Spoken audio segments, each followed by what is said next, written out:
Bonjour, bonsoir, Bonsoir. chers amis de Destination Ministry.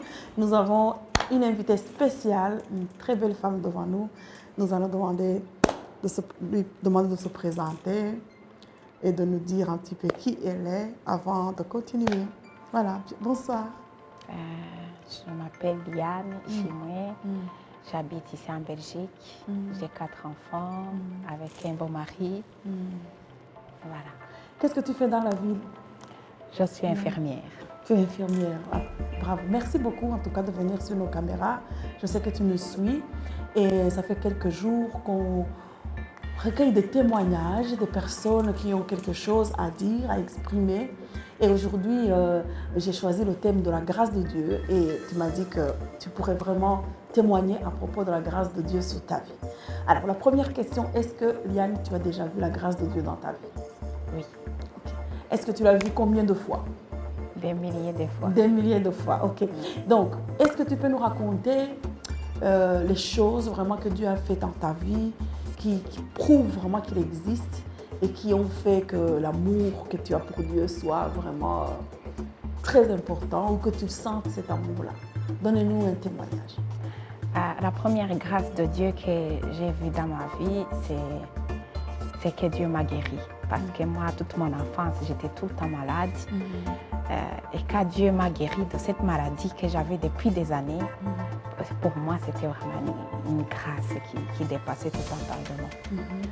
C'était ça que je demandais tout le temps. C'était quelle maladie et comment il a fait pour te guérir? C'était une maladie que je ne savais pas exactement c'était quoi. Ça a commencé quand j'étais en 6e primaire. C'est la première fois que je suis tombée par terre. Et donc, c'était comme si c'était malaise. Mais ensuite, ça a continué. Et donc, je partais chez les médecins, chez les différents spécialistes. Et à ce moment-là, c'est là où on n'arrivait pas à diagnostiquer qu'est-ce que j'avais. Mais malgré que j'avais tout le temps des crises qui ne partaient pas, donc c'était après, donc il y avait des spécialistes qui disaient que c'est peut-être le traumatisme de la guerre, que peut-être j'avais vu ça. Mais il y avait des autres qui disaient que non, ce sont des vertiges, des moments d'adolescence qui commencent fort ou des choses comme ça. Mais il n'y a eu aucun spécialiste qui a compris qu'est-ce qui s'est passé dans ma vie jusqu'à ce que Dieu me guérisse lui-même. Le jour où Dieu t'a guéri, tu l'as su ou c'est venu comme ça, tu as vu que la maladie est partie? J'avais déjà entendu beaucoup de prophéties qui disaient que voilà, Dieu va te guérir parce que d'où ça vient des choses familiales, des liens familiales. Mais je ne savais pas comment ça allait se passer, donc j'ai passé toute mon enfance en train de tomber par terre. Donc ceux qui me connaissent, je pense que peut-être vous allez me reconnaître. Donc depuis 6e primaire, secondaire, jusqu'en 6e, même à 5e, que je tombais par terre. J'avais des crises qui venaient, donc j'avais des malaises et je tombais comme si j'avais des crises d'épilepsie. Alors que quand je partais à l'hôpital, donc à chaque fois, on ne trouvait pas de l'épilepsie. Donc, quand j'ai senti que vraiment Dieu m'avait guéri, c'est quand j'ai vu que je ne tombais plus et que je ne prenais plus de médicaments. Et ça fait combien de temps maintenant que tu n'as plus eu cette crise? Ça fait longtemps, parce que ça, je me le rappelle quand j'étais même pas encore mariée. Donc ici, ça fait 13 ans que je suis mariée, donc on va dire à peu près 15 ans. Et il n'y a plus du tout une chute? Aucune crise. D'accord. Ah, c'est parfait. C'est la grâce de Dieu. Amen. Deuxième grâce que tu vas nous témoigner. La deuxième grâce que je peux peut-être vous témoigner, c'est le fait d'avoir des enfants. Quand j'étais petite, j'aimais beaucoup des enfants, donc mes sœurs qui vont entendre ça, elles vont le reconnaître. J'étais cet enfant-là qui partait chez les gens, qui prenait des bébés, qui les portait dans le dos. Donc je disais toujours, quand je grandirai, je ferai des petits. Et donc, la première grâce, vraiment, je l'ai sentie quand j'ai eu ma fille aînée, que je l'ai pris dans mes bras, que j'ai vu que moi-même, j'ai pu faire avec la grâce de Dieu un bébé. J'ai dit, waouh! J'ai dit vraiment, c'est la grâce de Dieu. Amen, amen. Sois béni, sois béni. Et la troisième grâce, c'est quand j'ai eu mon diplôme ici en Belgique. Il y a eu beaucoup de grâces. Ça, ce sont des moments vraiment qui m'ont beaucoup touchée. Le jour où j'ai eu le permis de conduire, le jour où j'ai eu mon diplôme d'infirmière, parce que c'est quelque chose que j'aimais bien à ce moment-là. Donc, j'ai vraiment vu la main de Dieu. Mais Liane, tu peux nous expliquer un petit peu parce qu'il y a beaucoup de gens qui ont des diplômes, qui ont des enfants, mais qui pensent que c'est leur mérite parce qu'ils ont étudié, ils ont beaucoup bossé fort pour arriver là-bas. Pourquoi toi tu appelles ça la grâce de Dieu? Est-ce que tu ne méritais pas ça? Est-ce que tu n'as pas travaillé comme il faut? Comment tu fais le lien entre la grâce et tout ce que tu as eu dans la vie? Parce que quand même tu es une femme battante, tu t'es battue. Dites-nous un petit peu en quoi la grâce de Dieu intervient. Ah, la grâce de Dieu, je l'ai sentie parce que je ne suis pas la plus intelligente. Donc, je peux déjà dire ça. Et aussi le fait qu'il y a eu beaucoup d'amis qui ont commencé ces études, qui n'ont pas pu terminer, mais pas parce que ces personnes n'étaient pas vraiment peut-être moins intelligentes plus que moi, non. Mais juste parce que peut-être ils n'ont pas eu cette chance ou ce que je peux appeler la grâce de Dieu pour moi, parce que moi je connaissais Dieu. Mais je me rappelle en deuxième année, bachelier, quand j'étais en deuxième ici, comment j'ai commencé à avoir des rêves, en fait, des questions d'examen ou des réponses des examens. Ou à la limite, je rêvais d'un chapitre d'un examen. Et à chaque fois, le lendemain, quand je partais à l'école, c'était ça que ma prof a mené. Donc ça, j'ai trouvé ça comme une grâce, que Dieu voulait vraiment que je finisse ces études et que je réussisse brillamment. Waouh, waouh. Donc Dieu t'a montré même des fois des examens.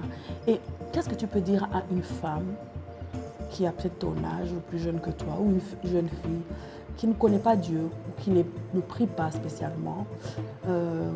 Quel est l'avantage qu'une personne qui connaît Dieu pourrait avoir dans cette vie? Qu'est-ce qui peut attirer les gens justement vers Dieu? C'est l'assurance. Dans un seul mot, je peux dire que c'est l'assurance parce qu'une fois que tu commences ce chemin, tu as l'assurance de cette vie et tu as aussi l'assurance de la vie future. Donc tu te dis, voilà, je vis ici, mais même quand je vais quitter ce monde, ce sera une sorte de transfert en fait. C'est comme si je vais changer d'endroit pour aller dans un autre endroit. Alors que des autres personnes qui ne connaissent pas Jésus, ils n'ont pas cette assurance-là. Et cette assurance, elle est venue tout seul ou vraiment tu as eu des signes précis qui t'ont montré que Dieu existe et que justement il y a une vie après la mort? Est-ce que tu peux nous partager un petit peu comment toi tu as eu cette assurance-là? Est-ce que tu es né avec cette assurance ou c'est quelque chose qui est venu après? Ça, c'est quelque chose qui est venu après avoir côtoyé Dieu. Parce que je me rappelle, quand j'ai commencé à prier Dieu, c'est parce qu'on venait de me l'apprendre. Et alors, donc, moi, j'étais quelqu'un qui est curieux. Donc, j'étais curieuse tout le temps. Je demandais toujours, c'est quoi ce Dieu? Comment il fonctionne?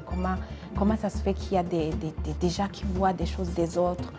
Donc, moi, j'étais toujours intéressée pour savoir comment ce genre de personnes le faisaient. Et donc, il y avait eu un homme de Dieu, je me rappelle, qui m'a dit, Liane, pour que tu puisses comprendre vraiment les mystères de Dieu, il faut trois choses. Il faut prier, il faut gêner et il faut être fidèle. Et moi, bien sûr, évidemment, je lui ai demandé comment je pouvais être fidèle, donc il essayait de m'expliquer. Mais c'est ça qui a fait que j'ai commencé à avoir une sorte de communion avec mon Dieu. Donc, à force de prendre des jours de prière sans manger, en cherchant seulement la face de Dieu, Dieu s'est révélé à moi. Voilà. Dieu s'est révélé à toi. C'est une très bonne grâce, ça, hein, parce qu'il y a beaucoup de gens qui aimeraient quand même rencontrer Dieu, que Dieu se révèle à eux. Mais comme tu nous dis, il faut donc prier, jeûner et aussi être fidèle à Dieu. Oui. Très, très bon témoignage. Et donc, la seule chose que j'aimerais aussi poser, je pose la question pour ceux qui nous voient, hein, parce que est-ce que la vie de jeunes filles ici en Europe, est-ce que c'est facile vraiment de donner sa vie à Jésus? Qu'est-ce que ça demande? C'est une très bonne question parce que je suis cette fille-là qui est venue en connaissance de Dieu. Mais une fois arrivée ici, je n'ai pas trouvé des églises comme on avait en Afrique, excusez-moi. Et donc, à ce moment-là, j'ai commencé à être, je veux dire, égalée. J'ai commencé à commettre vraiment des péchés que je ne suis pas fière. C'est là où j'ai appris à boire l'alcool, à cause des mauvaises compagnies. c'est là où j'ai commencé à fréquenter des boîtes de nuit, c'est là où j'ai commencé à apprendre des gros mots, des disputes, des choses que je ne connaissais pas quand j'étais encore au Rwanda. Et donc, je dirais que la vie d'une jeune fille qui n'est pas sauvée, c'est vraiment une vie qui n'a pas de sécurité, en fait, qui n'a pas d'assurance, comme je l'ai dit avant. C'est dangereux, on risque de tomber. Je me rappelle un jour, quand j'étais à la gare d'Imiti à Bruxelles, ici en Belgique, je venais de voir mes amis à Gand. Et c'est à ce moment-là que je me suis retrouvée à l'hôpital Saint-Pierre à Bruxelles, à 3h du matin, que je me suis réveillée et que j'ai posé la question aux infirmières qui étaient à côté de moi, pourquoi je suis ici? Et eux, ils m'ont répondu, tu n'avais qu'à boire moins. Et donc, alors à ce moment-là, je me suis rendu compte au fait que j'étais en train d'aller dans une sorte de cercle infernal comme ça qu'une jeune fille normalement ne On va devait dire pas que Dieu se t'a comporter guéri comme de ça. l'addiction de l'alcool. Oui, je peux le dire parce que moi, pour aller à l'école, je me rappelle ici, parce que quand je suis arrivée ici, j'ai commencé à aller à l'école. Et lorsque je me réveillais le matin pour aller à l'école, il fallait que je boive au moins un verre de vin. Donc, je buvais. Et tu peux nous raconter un petit peu comment Dieu t'a délivré de l'alcool? Est-ce que c'est venu du jour au lendemain ou ça a pris beaucoup de temps? C'est venu du jour au lendemain. Wow. J'ai entendu la parole de Dieu et c'est grâce à la parole de Dieu que j'ai senti qu'en fait, il ne fallait plus que je boive. Je ne sais pas comment ça c'est venu, cette envie en moi, mais je sais que seulement je venais de l'église et que j'étais invitée quelque part avec un homme de Dieu.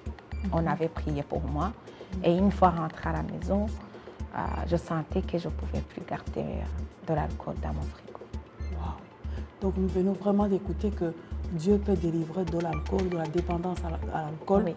même du jour au lendemain. Wow. Je suis la preuve vivante parce qu'il n'y a personne qui m'a demandé de ne plus boire.